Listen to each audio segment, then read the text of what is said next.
et bienvenue à tous, fidèles téléspectateurs de l'Antoine Télévision. Ravi d'être encore là. C'est Kedi Larry. Ça fait une belle irette. Vous nous avez tellement manqué et j'ose croire que nous avons aussi manqué. Pourquoi pas? Alors nous voici des retours dans le souci de vous apporter toujours les préoccupations d'Hilary.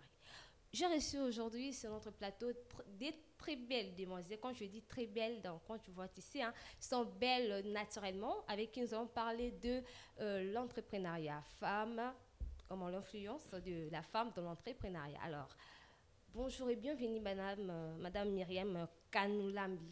Bonjour Madame Bipiane, merci beaucoup. Ça va de ton côté? Oui, ça va très bien et vous? Oui, ça va, Dieu fait grâce. Voilà. Madame Jess Mundindi, bonjour, ça va? Oui, ça va aussi de mon côté, par la grâce du Seigneur. En tout cas, vous êtes très belle naturellement. Vous pouvez me dire votre secret, si possible? Merci. Notre secret, Ah oui. la prière et puis bien sûr nos produits pour Ah bon? lesquels nous sommes venus parler. Ok, alors je peux pas être précis d'en parler maintenant, hein.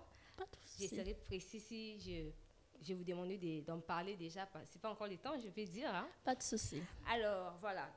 Fidèles téléspectateurs, j'espère que vous êtes nombreux en train de nous suivre. Soyez vraiment scotchés, comme j'aime toujours les dire ainsi. Commentez, likez, cela me fait énormément plaisir. Alors, l'impact ou l'influence de la femme dans l'entrepreneuriat. Madame, je commence par Madame Jess. Voilà. C'est quoi d'abord l'entrepreneuriat? Pouvez-vous nous expliquer en long et en large, si possible, l'entrepreneuriat selon vous? D'accord, Ouais. merci beaucoup de m'avoir accordé la parole. Alors, je dirais que l'entrepreneuriat, c'est l'effet d'agir. Alors, c'est l'effet de transformer une idée en une réalité. Donc, l'entrepreneur, dans l'entrepreneuriat, en tout cas, c'est le fait de trouver des solutions à différents problèmes. Donc, quand quelqu'un voit que non, là, ça ne va pas, il réfléchit et puis il trouve une solution au problème qui se présente à la société. Il met un produit ou un service disponible à la population. Très bien, merci. Et de votre côté, Madame Myriam Kanoulambi, c'est quoi l'entrepreneuriat selon vous? Comme l'a dit Madame Jess, l'entrepreneuriat, c'est le fait de répondre aux besoins de la population. Ok. Et dans l'entrepreneuriat, on voit l'innovation. C'est-à-dire, il peut y avoir un souci, par exemple, lié à la nourriture. Ok. Par exemple, les gens ne mangent pas bien et tout. Je me dis non, je me lance dans l'entrepreneuriat dans le domaine agricole. Ok. Voilà. Je peux le faire de façon à ce que cela apporte une solution. C'est-à-dire, voilà. Voilà, l'entrepreneuriat, c'est l'action d'entreprendre, de donner des solutions dans la population. Voilà. Alors, c'est qui est un entrepreneur? Parce que lorsqu'on parle de l'entrepreneuriat, il faut qu'on parle aussi de l'entrepreneur, hein. C'est qui un entrepreneur? Un entrepreneur, Hein? c'est celui qui, comme on l'a dit dans la définition de l'entrepreneuriat, c'est celui qui agit. Ok. Voilà, c'est celui qui, en voyant un souci, en voyant un problème, il vient apporter la solution. C'est celui-là un entrepreneur. Par exemple, les femmes commerçantes, ce sont les entrepreneurs qui...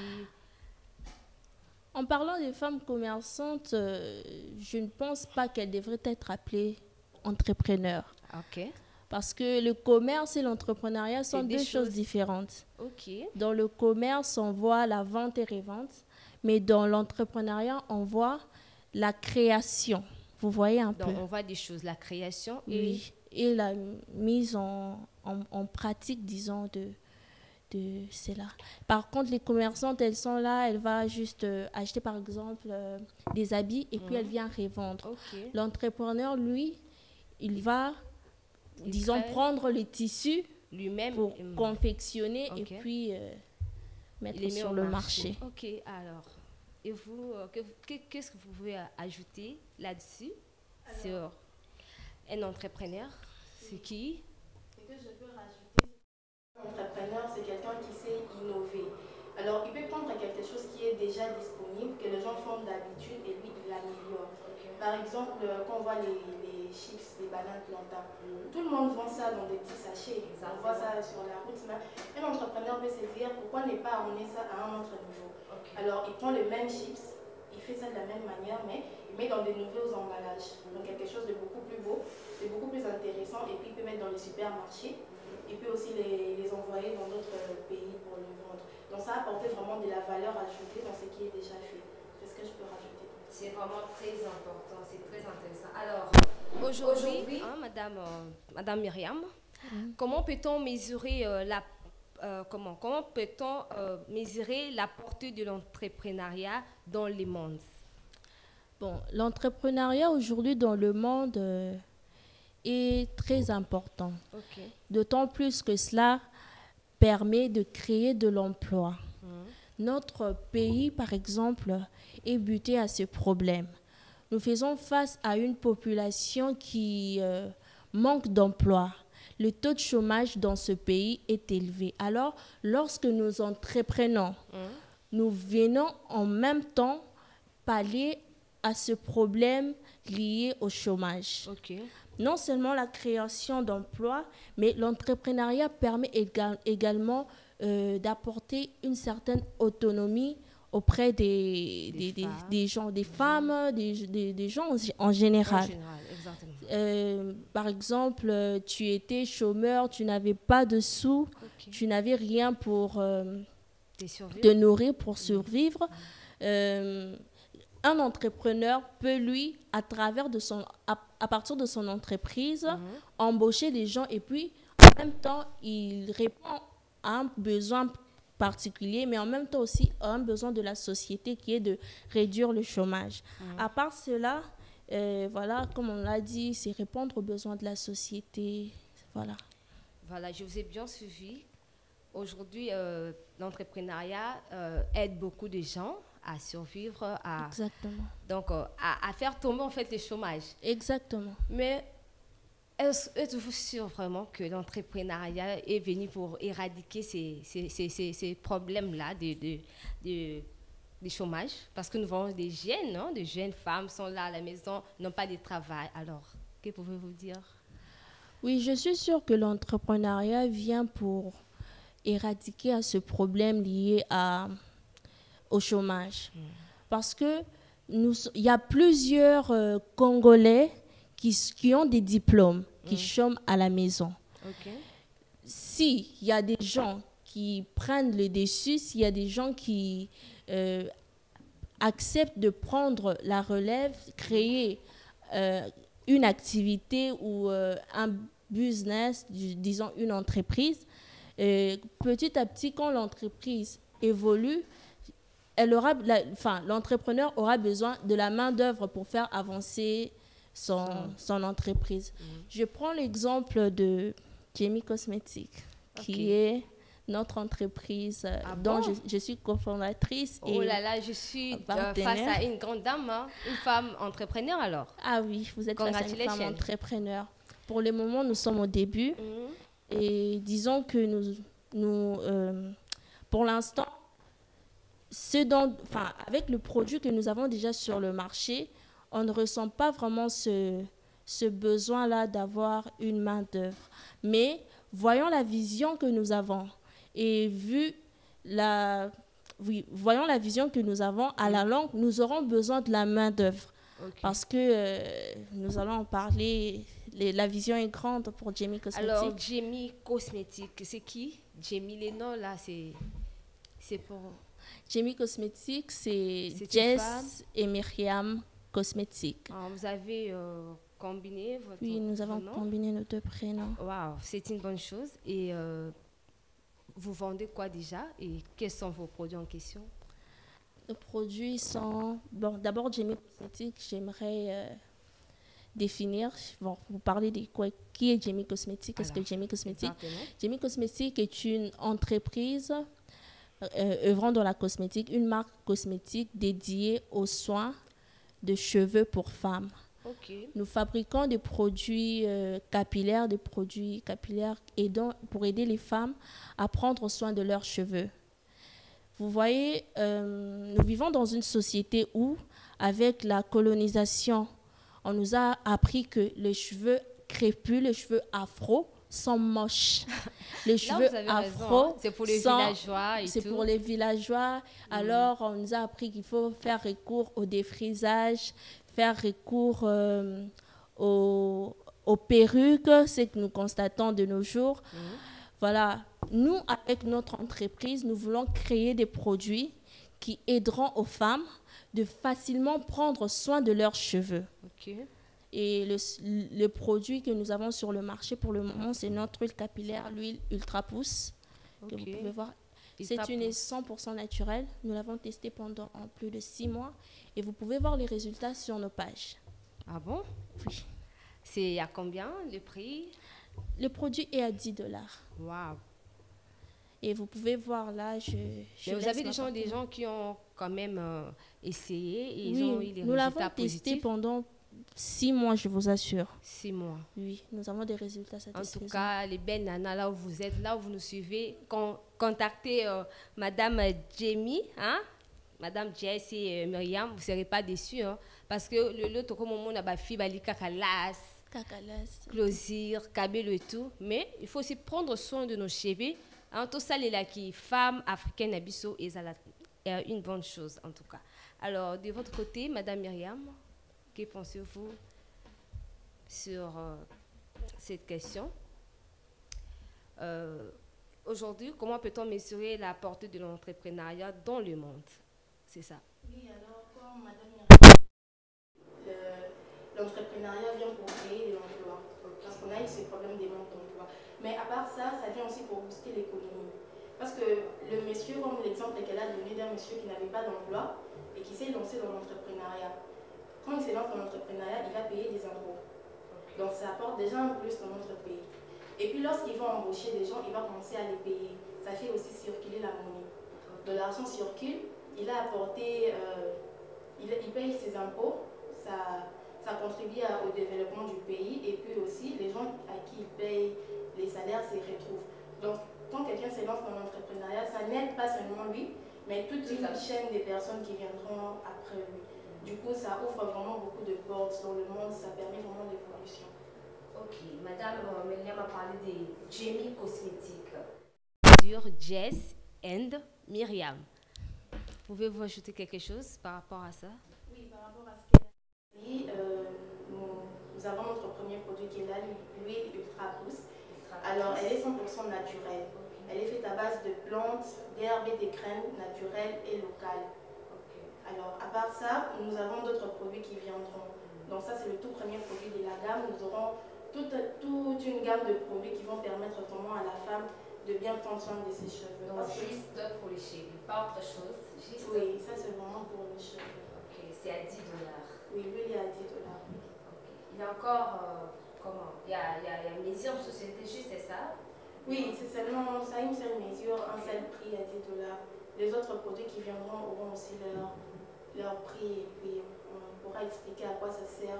Parce que avec nos cheveux afro en tout cas, il y a des femmes qui veulent aussi en prendre soin mais elles ne savent pas comment. C'est pourquoi nous n'apportons pas seulement de produits, mais nous voulons aussi créer une communauté des personnes qui aiment leurs cheveux. Alors, il faut aussi expliquer comment l'utiliser en fait, parce que on ne sait pas comment on peut l'utiliser. Oui, lorsque nous vendons l'huile, okay, nous accompagnons notre huile d'un dépliant. Alors avec ces dépliants, nous expliquons le mode d'emploi. Okay. L'huile s'utilise 3 fois par semaine. Donc il ne faut pas mettre tout le jour pour te dire que ça va pousser trop vite. Non. Ça va pousser pas trop pressé, hein? Petit à petit, ouais. Ça se met 3 fois par semaine. Okay. Et puis aussi, il faut savoir laver la tête assez souvent, après une semaine, 2 semaines. Avec les shampoings. Il lave la tête, oui, avec les shampoings appropriés. Mais avec notre dépliant qui accompagne, il y a toutes les descriptions qu'il faut. Ça vient toujours accompagné de l'huile. Alors, voilà. Alors, mis à part... Parce qu'avant de se lancer dans l'entrepreneuriat, il faudrait avoir l'argent, non? Alors, mis à part de l'argent, que faut-il à un entrepreneur pour réussir? Alors, c'est une très belle question, c'est vrai. Oui. L'argent, oui, l'argent c'est bien, c'est important. Mais moi, je dirais qu'il ne faut pas nécessairement avoir beaucoup d'argent pour commencer l'entrepreneuriat. Okay. Parce que je vais prendre notre exemple à nous. Lorsqu'on s'est associé avec Myriam, parce que nous sommes cofondatrices nous deux, Ok. lorsque nous sommes associés, on n'avait pas d'argent. Nous sommes étudiantes, on veut se lancer, oui, mais on n'a pas d'argent. Alors qu'est-ce qu'on a fait? On a commencé par économiser d'abord. Économiser, c'est qu'on avait pour manger, on a mis des côtés, on a vu que ce n'était pas suffisant. Alors on s'est dit, avec ce qu'on a déjà économisé, on lance notre premier produit, l'huile de coco. On ne l'a pas avec nous là, mais dans les clients, il y a l'image de l'huile de coco. On s'est mis à faire de l'huile de coco naturelle et à le vendre. Et puis le bénéfice de ce petit argent, les bénéfices a permis à ce que nous puissions financer notre projet. Donc j'aimerais dire que l'entrepreneuriat, même quand tu n'as pas d'argent, tu peux quand même réfléchir et puis te dire, je peux commencer par quoi? Parce que tu peux commencer par vendre des galettes qui demandent peu d'argent. Tu commences par ça, tu mets de l'argent de côté et puis avec, tu finances tout ton projet, les projets qui te tiennent à cœur. Donc un entrepreneur, une personne qui veut se lancer, peut ne pas avoir de l'argent, mais peut commencer petit, mais il a surtout besoin de la détermination et du courage parce que c'est pas facile. Il y a un homme qui m'a dit comme ça, avant de commencer pour ça, déjà commerce ou quelque chose, il ne faut pas dire seulement je n'ai pas d'argent. Il faut se lancer, il faut aller même emprunter l'argent pour commencer. Abi, bon, on commerce par ça, là, on a bon monter. Il faut qu'on y va et puis commencer. C'est vrai. Vous êtes pour ça? Oui, je suis d'accord avec ça. Il faut commencer petit. Il faut savoir commencer petit. Alors, que pensez-vous des gens qui arrêtent avec les études, qui arrêtent avec les études juste parce que Alingi a concentré juste entrepreneuriat. Bon, en ce qui concerne les études, ce n'est pas une bonne idée d'arrêter les études uniquement pour se consacrer dans le commerce. Les études sont très importantes. Okay. C'est vrai, vous savez, on peut avoir l'argent, mais si on n'a pas la connaissance, on ne saura pas comment bien gérer cet argent. Exactement. Si vous avez la connaissance et l'argent qui suit, vous saurez mener à bien votre vie en quelque sorte. Alors les études sont toujours importantes parce que les affaires, on ne veut pas être pessimiste, mais ça peut ou ne pas marcher. Okay. Mais ton diplôme peut te sauver un jour. Vous voyez un peu. Comme nous sommes en même temps étudiantes et entrepreneurs. Je me rappelle, il y a eu de ces moments-là, au début, quand on s'est lancé, on pensait même, voilà, on aura de l'argent, on est entrepreneur, on peut même laisser les études. Après, on a réfléchi, on s'est dit non, les études sont importantes. Et c'est vrai aussi, chercher l'argent, c'est bien. Mais il faut savoir chercher l'argent intelligemment. Exactement. Ces études-là peuvent peut-être... Aujourd'hui, tu ne vois pas l'importance. Ça dépend de quelles études tu fais. Okay. Tu peux ne pas voir l'importance de ces études-là aujourd'hui, mais sache que tôt ou tard, plus tard dans l'avenir, ton diplôme pourra t'aider, pourra te servir. Ouais. La vie peut te sourire aujourd'hui et que tu n'es pas compétent, tu n'as pas un titre là, donc ça sera un problème pour vous. Alors, moi, je dirais il faut combiner les tout. Hein. Comme vous, là, c'est vraiment une très bonne chose. Bien que ce n'est pas facile, je vous assure. Ce n'est pas facile, je sais. Être étudiant, travailler, faire autre chose, là, ça perturbe un peu, ça embrouille, mais il faut être déterminé, comme Madame Jess venait de dire. La détermination qui compte, c'est ça vraiment. Alors, Madame Jess, que pouvez-vous ajouter par rapport à ça? Oui. Pour celles-là qui arrêtent avec les études, juste pour se concentrer avec leur business et tout, donc je ne sais pas moi, que vous pouvez ajouter? Madame Myriam l'a dit, ce n'est pas la meilleure solution. Tu peux combiner les deux. Donc tu peux combiner les deux, en tout cas, il faut le faire. Parce que nous sommes les preuves vivantes que c'est possible de combiner l'entrepreneuriat et les études. Okay. Certes, ce n'est pas facile, mais dans la vie, rien n'est facile de toute façon. Donc, et puis plus tard, ton diplôme peut t'aider, même comme peut-être l'entrepreneuriat. Donc, avec ton diplôme, tu peux avoir du travail. Et puis avec le travail, tu économises dans ton salaire pour te relancer de nouveau dans l'entrepreneuriat. Vous voyez maintenant de quel côté le travail compte. Parce qu'on entend parfois des gens qui disent « Non, moi je ne vais jamais déposer mon CV quelque part. » Moi avec ça, je me dis « Je peux toutefois le faire un jour. » Certes, j'ai mon entreprise, mais si j'ai une bonne opportunité et j'ai mon diplôme, pourquoi ne pas tenter? Toutefois, l'argent ne fait du mal à personne. Ils disent que à Coco déposé CV été, Jacques Azalaï, mon patron. C'est une bonne idée aussi. On dit, c'est que nous confessons, c'est là, ça va se réaliser. Oui, c'est très bien, mais il ne faut pas avoir l'intelligence bloquée. Okay. Parce que si dans ton entrepreneuriat, tu te retrouves coincé, tu as l'impression qu'il n'y a pas d'autre solution. Alors que tu peux d'abord mettre de côté, on ne dit pas d'abandonner, mais tu mets de côté, tu travailles pour quelqu'un, tu peux acquérir de l'expérience. Et puis plus tard, avec l'expérience et l'argent que tu as pu gagner dans ce travail, tu combines les deux et tu te relances dans l'entrepreneuriat qui est ta passion. Et puis tu te retrouves, tu es ton propre patron sans problème. Là, fidèles téléspectateurs, nous chutons déjà vers la fin de notre émission. La vie n'est pas facile. La vie, il faut se battre. La vie, il faut chercher. En tout cas, moi, je félicite mes très belles demoiselles qui sont sur notre plateau, Madame Jess et Madame Myriam.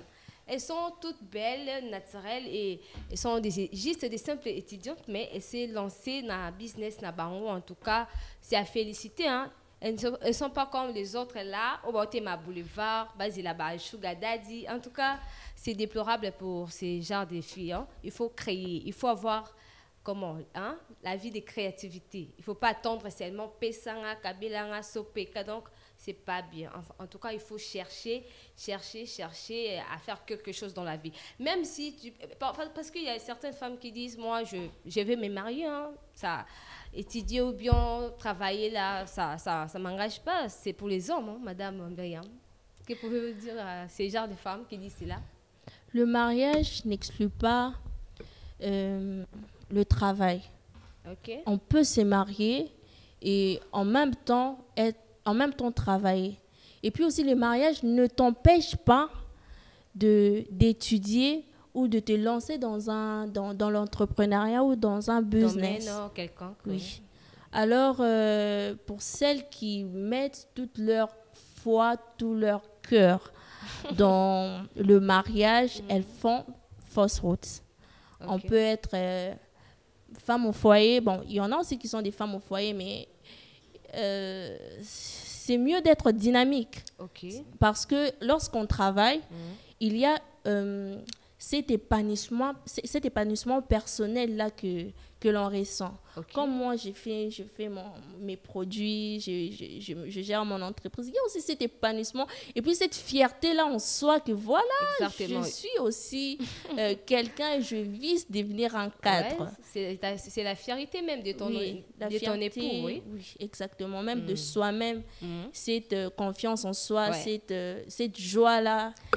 Parce que les hommes d'aujourd'hui n'aiment plus en fait être en relation avec des femmes façon, que tu fais rien là, tu attends qu'ils t'envoient les mégas, ils t'envoient tout. Même si tu es marié, tu peux aussi épauler ton époux. Exactement. Tu dois contribuer, tu dois donner un plus dans ton foyer et tout. Hein, c'est exactement, hein, madame. C'est vraiment ça. Alors, que pouvez-vous ajouter sur ça? Alors, par rapport à ça, je dirais aux femmes qui pensent que les mariages, c'est une finalité. En tout cas, tu peux rien faire, croiser les bras, attendre ton époux, bien avec les millions et tout. Donc, je dirais que dépendre de son mari, c'est pas un problème, c'est bien. Mais dans la vie, les choses peuvent tourner parfois. Il peut arriver par exemple un problème, on ne le souhaite pas, mais il peut arriver un problème au mari. Alors, ce sera bien qu'il sache qu'il y a sa femme qui peut l'épauler. Parfois, il y a des mariages où le mari n'est plus. Et puis on voit les enfants arrêtent les études, ça devient très compliqué. Pourquoi? Parce que la femme n'a pas su gérer la situation, elle n'a pas su chercher l'argent comme il faut. Alors, être marié, tu peux être marié à un millionnaire, à quelqu'un qui gagne beaucoup d'argent, mais ça ne t'empêche pas de chercher aussi ton argent. Comme l'a dit Madame Myriam, ça t'aide à t'épanouir toi-même aussi. Tu te sens fière et puis c'est aussi un exemple pour tes enfants. Tes filles qui naissent, qui grandissent, elles voient leur maman qui travaille, papa a l'argent, oui, mais maman, elle s'efforce. Elle aussi, quand elle va grandir, elle aura cette mentalité-là qu'elle doit chercher l'argent. Que dépendre des hommes, c'est pas ça la finalité. Il n'y a pas que le corps que tu peux donner pour avoir l'argent, donc tu dois utiliser ta tête. C'est ça. Voilà. Il n'y a pas de sous-métier aussi, hein, oui, parce que certains disent, moi je ne peux pas faire ce genre de travail, c'est rien et tout, tu cherches, je ne sais pas moi. Le travail viendra d'en haut, je ne sais pas. Toi-même, tu dois créer. Une voix de femme.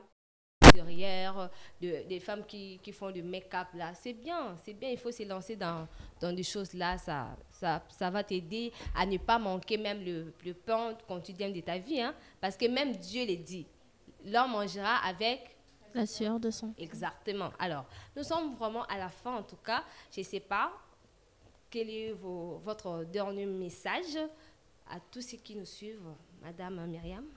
Bon, pour ceux qui nous suivent, j'aimerais que vous sachiez qu'il y a 2 jeunes filles qui se sont lancées dans l'entrepreneuriat. Il y a 2 jeunes filles qui sont là. Elles ont créé leur entreprise sur les cheveux, pour prendre soin des cheveux afro. Si vous avez des soucis capillaires, chute de cheveux, cassure et tout, sachez qu'il y a un produit qui est déjà sur le marché, ça lutte contre la casse et tout. Et puis, la vision que nous avons pour l'entreprise est d'avoir toute une gamme. Ça, ce n'est que le premier produit de la gamme. Toute une gamme, c'est-à-dire avoir un produit ultra pousse qui est un masque, le masque capillaire. Le masque servira à quoi? Ça vous servira à nourrir vos cheveux, c'est-à-dire qu'avant de faire votre shampoing, de laver au shampoing, vous prenez d'abord le masque que vous posez, après vous venez rincer. À part cela, nous voulons créer le shampoing, l'après-shampoing, et puis aussi un produit qui va facilement aider les femmes à peigner leurs cheveux. Nous, nos cheveux, c'est des mêles, ils sont difficilement peignables, mais avec les bons produits et les bons gestes, vous pouvez y arriver. Alors, ça, ce n'est que le premier produit de la gamme. Nous sommes face à une situation, disons, nous avons besoin de l'aide financière pour mener à bien ce projet. Et voilà, c'est ce que je veux dire. Voilà, et si vous avez aussi des salutations à faire, vous pouvez les faire, c'est possible. S'il n'y en a pas... Des salutations, je salue mon oncle Eric Pinda. C'est lui qui a permis à ce que nous soyons sur ce plateau aujourd'hui. Okay. Je salue également ma maman Léonie Galula, mon papa Paul Kanoulambi, ma tante Micheline Pinda, mes frères et sœurs, mes amis Opportune Kabasele, Prédominance Kala, que je salue. Et voilà. Voilà, très bien. Et Madame Jess, à vous la parole. D'accord, merci. Pour compléter à ce que Madame Myriam a dit, si vous voulez nous rejoindre, voir ce que nous faisons, évaluer un peu, et puis nous soutenir, déjà même en s'abonnant, c'est déjà nous soutenir. Nous sommes là sur Facebook, nous sommes sur TikTok, nous sommes sur Instagram. Le nom est Jamie Cosmétique. Jamie D-G-E-M-Y, et puis cosmétique à la fin. Si vous nous recherchez, vous allez voir nos vidéos, on publie les témoignages des clients. Nous sommes vraiment actifs sur les réseaux, vous pouvez aussi passer vos commandes par là. Et puis avec le numéro, si vous voulez nous joindre, c'est au 099 499 68 94. Alors si vous voulez nous joindre, en tout cas nous sommes disponibles, nous répondons et puis nous donnons aussi des conseils. En tout cas nous sommes là sur les réseaux.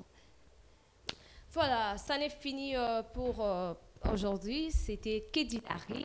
J'avais reçu des très belles dames qui nous ont vraiment parlé de leurs produits cosmétiques Ultra Pousse qui aident à ce que les cheveux puissent être en bon état et tout. En tout cas, c'était vraiment parfait. Alors, quant à moi, je vous dis au revoir et on se retrouve à la prochaine. Ciao.